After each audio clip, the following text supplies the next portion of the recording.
नमस्कार. आता कोल्हापूर म्हटलं की लगेच डोळ्यासमोर काय येतं? बरोबर, तांबडा पांढरा रस्सा आणि त्या खास कोल्हापुरी चपला.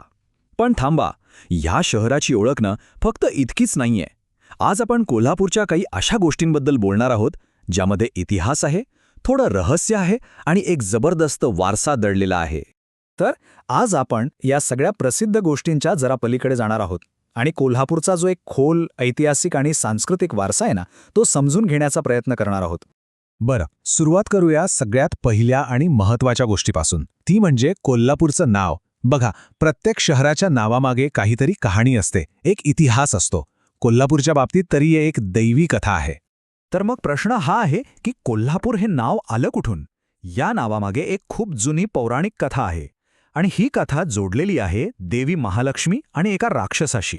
असं मानलं जातं की फार पूर्वी या प्रदेशात कोल्हासूर नावाचा एक राक्षस होता. तो लोकांना खूप त्रास द्यायचा.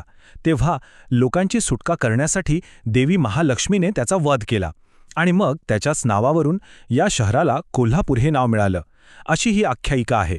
आता आपण दुसऱ्या एका खूप इंटरेस्टिंग गोष्टीकडे वळूया. ही गोष्ट म्हणजे विज्ञान आणि श्रद्धा यांचा एक सुंदर मिलाफ आहे. हे रहस्य आहे कोल्हापूरच्या प्रसिद्ध महालक्ष्मी मंदिरातील, जिथे वर्षातून 2 वेळा एक खगोलीय चमत्कारच घडतो. वर्षातून फक्त 2दा, जानेवारी आणि नोव्हेंबर महिन्यात. काही ठराविक दिवशी मावळत्या सूर्याची किरणं थेट मंदिराच्या गाभाऱ्यात प्रवेश करतात आणि देवी महालक्ष्मीच्या मूर्तीवर पडतात. हा सोहळा किरणोत्सव म्हणून ओळखला जातो. जणू काही सूर्यदेव स्वतः देवीला वंदन करायला येतायत. आता हे इतकं महत्त्वाचं का आहे? कारण विचार करा, हजारो वर्षांपूर्वी कुठलीही आधुनिक टेक्नॉलॉजी नसताना इतकं अचूक बांधकाम केलं गेलं. हे त्या काळातल्या वास्तुकलेचं आणि वैज्ञानिक ज्ञानाचं एक अप्रतिम उदाहरण आहे. खरं तर आजही अनेक इंजिनियर्स आणि तज्ज्ञ हे बघून आश्चर्यचकित होतात.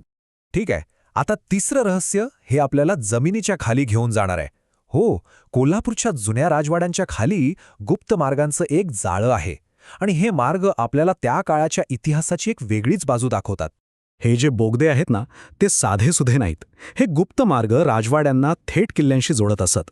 विचार करा, युद्धासारखी परिस्थिती निर्माण झाली तर राजघराण्यातील लोकांना सुरक्षितपणे बाहेर काढण्यासाठी ही एक पद्धतशीर योजना होती. अर्थात आता सुरक्षेच्या कारणांमुळे यातले बरेचसे मार्ग बंद करण्यात आले आहेत. या बोगद्यांचं महत्त्व काय आहे तर ते आपल्याला त्या काळातल्या लष्करी नियोजनाबद्दल सांगतात. किती दूरदृष्टी होती, किती विचारपूर्वक संरक्षण योजना आखल्या जात होत्या, याचा हा एक ठोस पुरावा आहे. चला आता पुढच्या मुद्द्याकडे जाऊया. हा मुद्दा कोल्हापूरच्या रांगड्या मातीशी आणि इथल्या लोकांच्या ताकदीशी जोडलेला आहे. हो, आपण बोलतोय कुस्तीबद्दल. कुस्ती म्हणजे कोल्हापूरची ओळखच आहे. कोल्हापूरला तर कुस्तीचं माहेरघर किंवा कुस्तीची पंढरी असंच म्हणतात. इथल्या तालमी आणि आखाड्यांचा इतिहास खूप मोठा आहे. ह्याच मातीतून देशातले अनेक मोठे पैलवान तयार झाले आहेत.